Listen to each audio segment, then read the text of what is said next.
Hey guys, and welcome back. Hope everyone is doing okay. Today I'm gonna review the Mark 42 color scale by Hot Toys. This is the reissue that came out a few years ago. The original version, I believe, was released back in 2017, and there was two versions of the figure. There was the deluxe and the regular, and Hot Toys decided to reissue this figure again about 2 years ago. I'm not sure why. Maybe because it was very popular. So again, let's start with this box. Now, for a lot of years, this is what most boxes that most color scale boxes look like, and I believe the last one to be in this design was Spider-Man, because after that they've changed how their boxes look. They changed the design, and actually I prefer this one versus the newer ones. I like the you have like a 3D effect on the box, which in this case is the Mark 42. As you can see, this is a separate piece from the box. It's embossed. It's your typical slip cover. There's foam inside, obviously, to protect the figure and the accessories. But yeah, I prefer this one versus the newer ones, which kind of look cheap. So yeah, you have your usual credits on the back. That's the Disney logo there. That tells you that this is not a fake figure. I'm not sure if all the figures come with this sticker. From what I've heard, if you buy directly from Hot Toys or in China, all of them are gonna have this one, so I'm not sure. Let me know in the comments below. So your typical, info on the back, your warnings.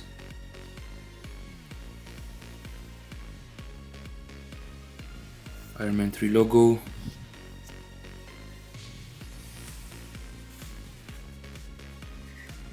So again, this is the deluxe edition. This at the time was the 8th color scale that Hot Toys made. I believe nowadays we're at 25 or 26. The last one is the Mark 6, which released a few weeks ago. So it will be interesting to see in the future what other color scale figures they're gonna make. Most of them are Iron Man, so pretty much sure they're gonna make a Mark 1, a War Machine from Iron Man 2. It's gonna be cool, so we'll see.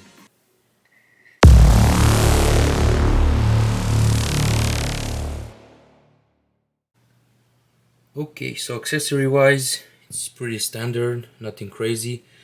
Most of the battle damage pieces are already on the figure. So you have the instruction as usual, very handy. You have the stickers for the car battery that you have to apply. There's the car battery, and you have some movable parts. The handle comes out. It's pretty stiff on mine. Let's see. There you go. Some nice detail. Again, nothing crazy, it's a car battery. You have the cables for that go either there or in there. Yeah, minus and positive, so there. You have some missiles. You have this bomb that goes on his back. And this is the open version. This is also the same bomb that he gave the kid in the movie. Again, very small.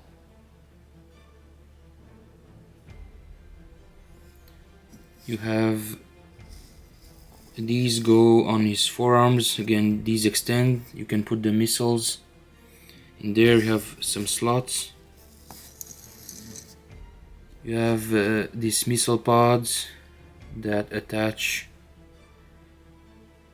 on his shoulders, two of them. Some bicep regular pieces. These are not battle damage, but they do have some scratches.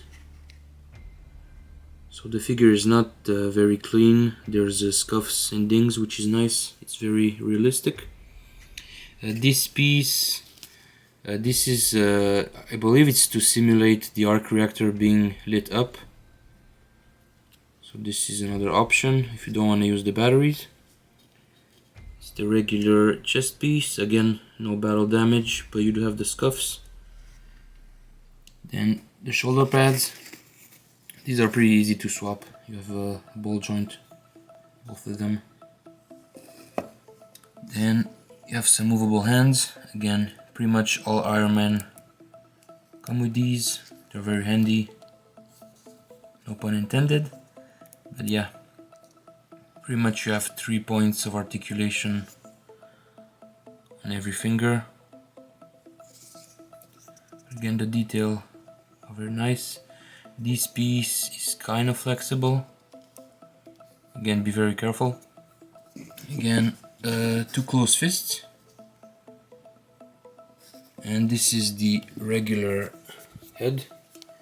You can interchange the mask on the Robert Downey Jr. one, which if you want.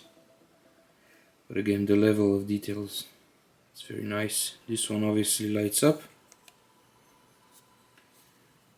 The back of the head, let me see if I can do this with one hand. Yeah, there you go. There's magnets. The face plates obviously has 2 magnets as well. Again, the details on the inside.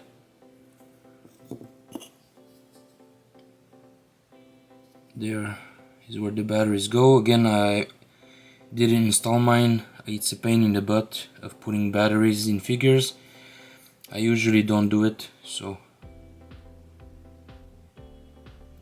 that's how that looks. And speaking of batteries, you have a bunch of them right here. I think the smaller ones are for the figure and these big ones are for the base, unless if the base has some double A's, so I'm not sure. There's a small tool to help you out. And here's a good look at the base. Again, this is the reissue, so by default you're getting the deluxe base, which on the previous version you have 2 options.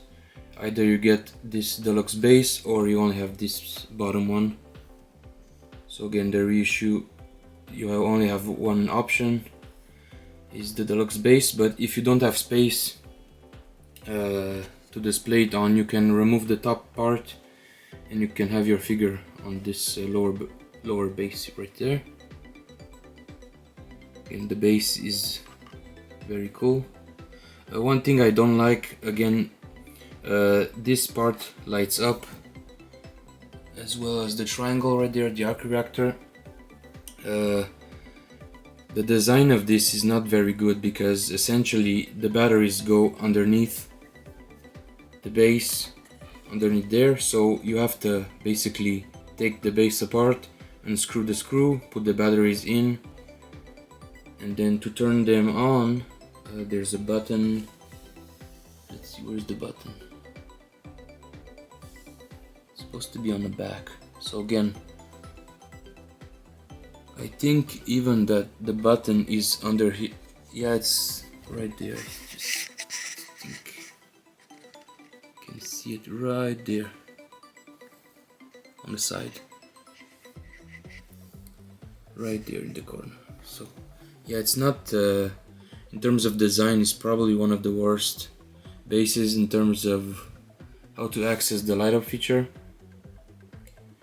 But again, most of the Coro scales have this type of design, at least the older ones, where you have this platform and then you have this elevated design with the piston on the back, similar to the Darth Vader.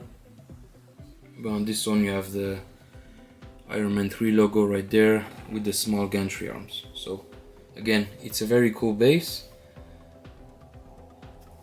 You have the nameplate right there.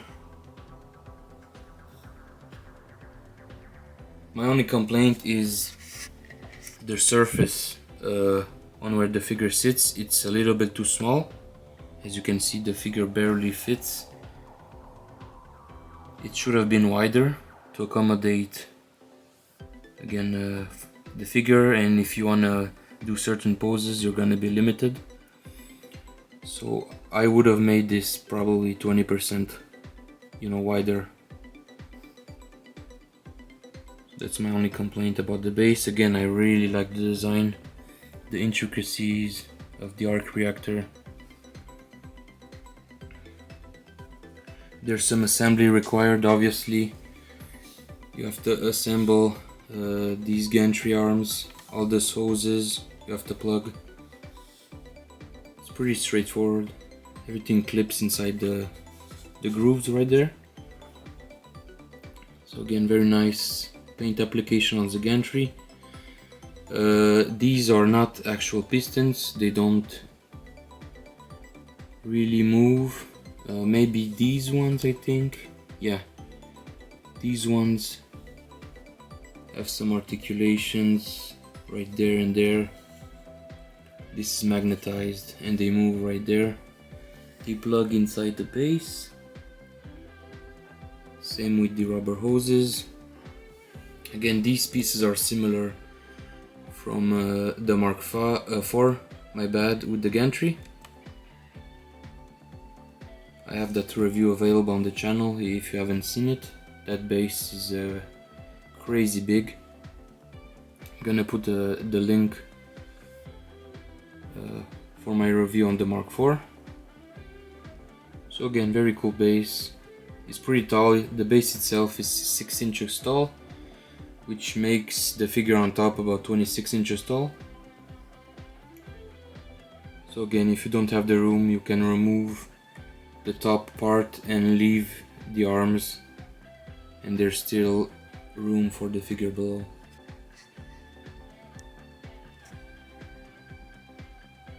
Wow, that head sculpt is something else. Very realistic. Again, this is the battle damage look. I have all the battle damage pieces currently on him. So the shoulder pads, bicep pieces, the forearms, the mask, chest piece, biceps again. You have bullet holes, scratches, burn marks, very realistic. I like your small attention to details in the chest. There's this like metal mesh right there, which is very nice. Again, you have scratches throughout. I like the face, like that blood effect. It's very crisp and wet.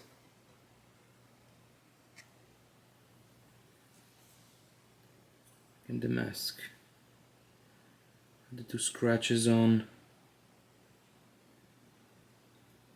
very realistic. And like the other one, you have the two magnets on top. Some crazy good details on the inside. These pretty much go on top of the head, and it's pretty secure, although the mask has a tendency to fall down.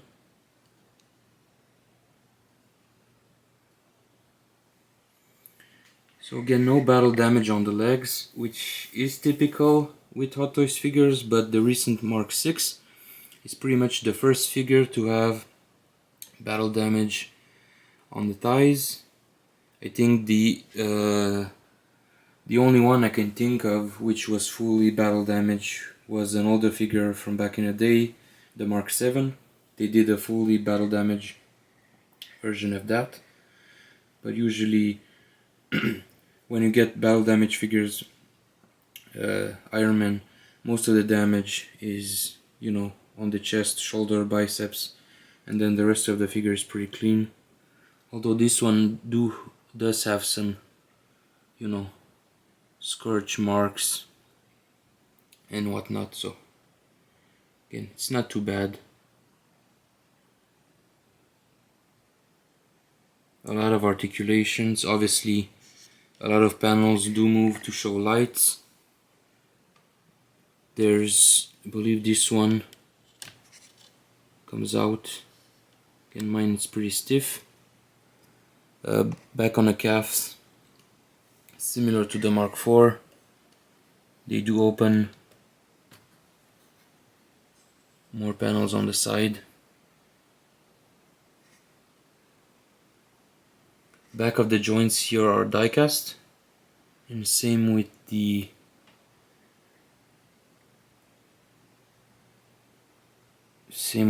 those two joints on the arms. Those are die cast, and maybe you have some die cast components inside the figure, but again, there's most of the rest is plastic. Although he does weigh a good amount. It's pretty much double of what a die-cast figure weighs. Obviously it's a massive figure, so... But again, paint applications, man, wow. Despite the fact that it's a plastic figure, I mean, it really looks like it's a die-cast one. I mean, look at the reflections from the light right there on the chest. That's the first thing that stood to me is when I unboxed it. It's the paint applications, how good they are. And again, what I like about these quarter scale figures is the proportions versus the 1/6 scale, being the fact that you have a bigger figure, you have more details, you have more work to add some finer details. For example, on the old Mark 42 there was a big gap with the shoulders. Now on this one it sits very flush. They've added this extra bit right there which hides the gaps, and as you can see with the ball joints on the shoulder pad there are no visible gaps, which is very cool. Again, most of the battle damage pieces are held by magnets, except for the shoulder pads, which those have ball joints. Again, it's easy to remove.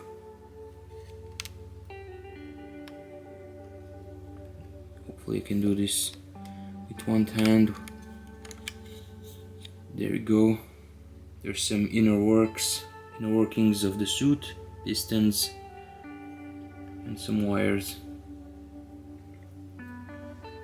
Again, I like how they did this on inside. You have the small mesh right there. It's very nice. You have magnets on each side. It held this in place, and as you can see, let me attempt to put this back on. The magnets are pretty strong. There you go.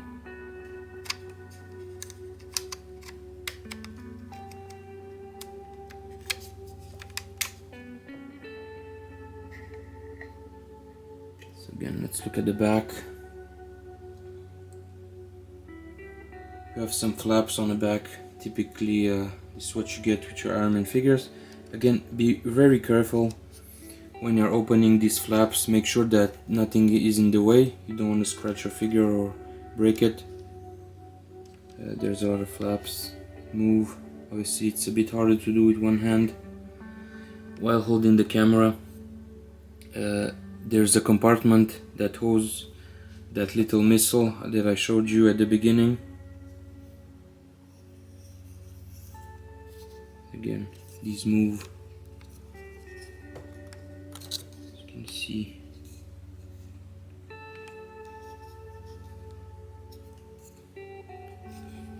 The small missile pods go on his shoulder traps right there. Right there, there's a hole to install them.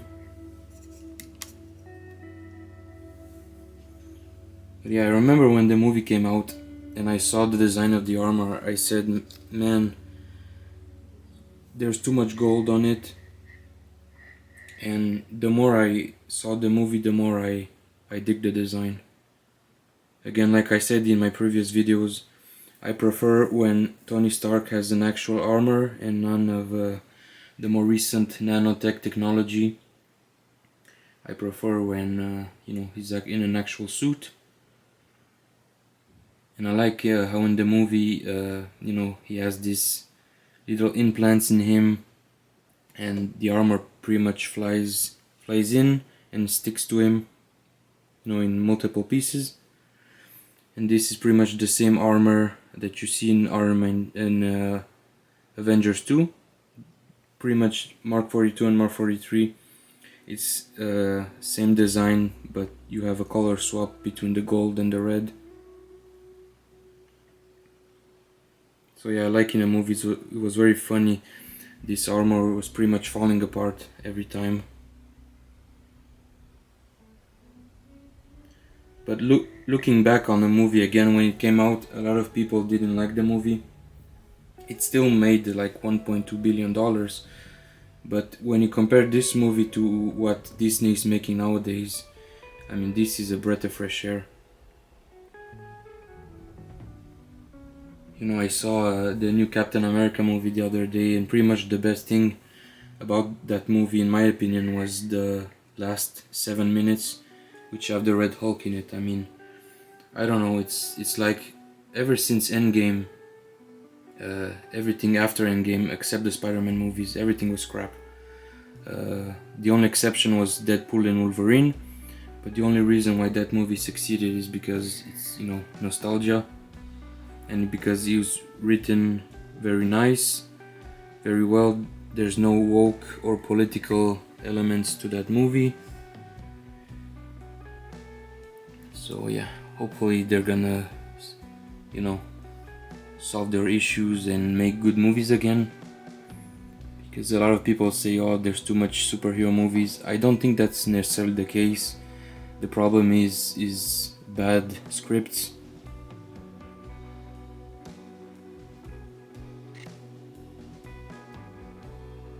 So yeah, can't wait to see Robert Downey Jr. as Doctor Doom. I think he's gonna do a great job.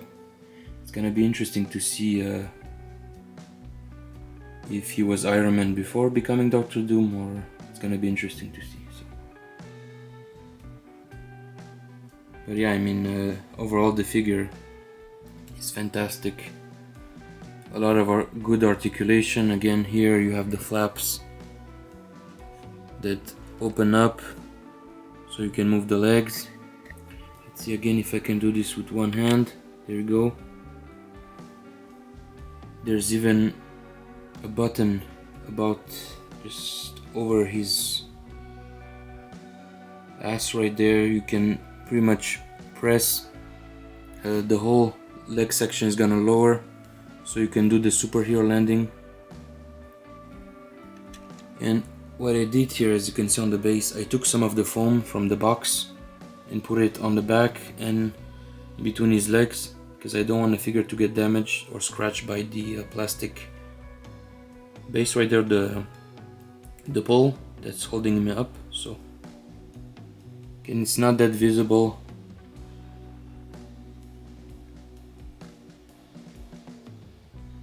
But yeah, very nice figure. I mean, the proportions are pretty much spot on. Fantastic piece. If you love Iron Man, this one is a must. So like I said earlier, I'm wondering what their next figure is gonna be. Pretty much sure they're gonna do the original 7, so Mark 1 they haven't done, Mark 2, Mark 7. Those are the ones that they haven't done. But obviously, as much as I love Core Scales, I want to see something different and not just Marvel. I want to see some, maybe some DC figures, or even Terminator figures, Predator figures. I know back in the day, for those who remember, in 2013, Hot Toys shared a post on their Facebook page, and they said that they're gonna do some the original Predator in Core Scale. They announced they're gonna do a Dutch and some AVP figures in Core Scale, but they never actually went on that route. They released most of the Predator figures, the 2.0s. Those are all 1/6 scale. So again, I think if they do a Dutch in Core Scale and a classic Predator, I mean, people are gonna flip their minds. So yeah, hopefully, you never know.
So my final thoughts as usual.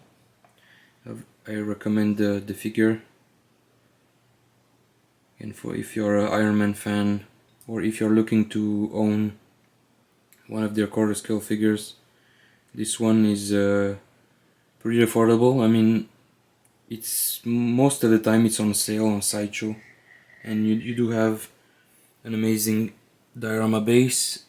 Again, what's annoying about this is you have to put all the batteries in.